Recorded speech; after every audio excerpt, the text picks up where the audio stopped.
Hello అందరికీ, ఇవాళ video వచ్చేసి వంకాయ పులుసు ఎలా తయారు చేశానో ఈ వీడియో ద్వారా చెప్తాను, వినండి. ముందుగా అయితే స్టవ్ వెలిగించి ఒక గిన్నె పెట్టుకొని ఆ గిన్నెలో శనగకాయ పప్పులు వేయించుకొని పక్కన పెట్టుకోవాలి. ఆ తర్వాత ఆ గిన్నెలోని కొద్దిగా ఆయిల్ పోసుకొని ఆయిల్ వేడెక్కిన తర్వాత నేను ఇక్కడ తిరువాత గింజలు వేసుకుంటున్నాను. తిరువాత గింజలు కూడా వేగిన తర్వాత ఇంకా టమాటా ముక్కలు ఉంటాయి కదా, చిన్నగా కట్ చేసుకున్న టమాటా ముక్కల్ని వేసుకోవాలా.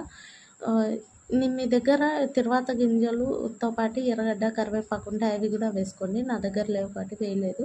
ఇంకా ఈ టమాటా ముక్కలు మధ్యలోగా నేను మసాలాలు అయితే నూరి పక్కన పెట్టుకున్నాను.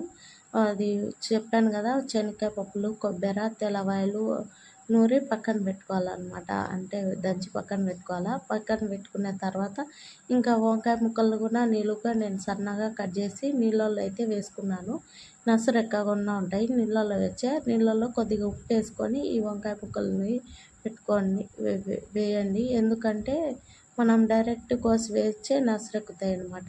ఇలా నీళ్ళల్లో వేసి కోస్తే నసరెక్కవు. వంకాయ ముక్కలు కూడా వేసుకున్న తర్వాత మన మసాలా ఉంటుంది కదా, మసాలాతో పాటు నేను కారం పొడి, ధనియాల పొడి, ఉప్పు, పసుపు అన్నీ వేసుకొని మగ్గించుకుంటున్నాను చూడండి. అండ్ మనము కొద్దిగా నీళ్ళు కూడా వేసుకోవాలి. నూనెతోనే మగ్గదు కదా పచ్చివాసన పోయేంత వరకు. అందుకని నేను కొద్దిగా నూనె కొద్దిగా నీళ్లు వేసి బాగా మగ్గించుకుంటున్నాను. ఇప్పుడే పచ్చివాసన పోయేట్టుగా మనం బాగా కలబెట్టుకోవాలన్నమాట. పచ్చివాసన పోయేట్టుగా చూసుకోవాలన్నమాట. లేకపోతే అది పచ్చి వాసన వస్తుంటుంది ఆ మసాలా వేగాక. అది మసాలా మగ్గిన తర్వాత ఇంకొన్ని నీళ్ళు పోసుకొని ఉడకబెట్టుకోవాలన్నమాట బాగా. ఈ వంకాయ పులుసు అనేది చపాతీలోకి కానీ, పూరీలోకి కానీ, అన్నంలోకి కానీ చాలా బాగుంటుంది. చాలా టేస్టీగా ఉంటుంది. మీకు ఎవరికైనా ఇంకో విధంగా తెలిస్తే వంకాయ పులుసు నాకు కామెంట్ బాక్స్లో కామెంట్ చేయండి.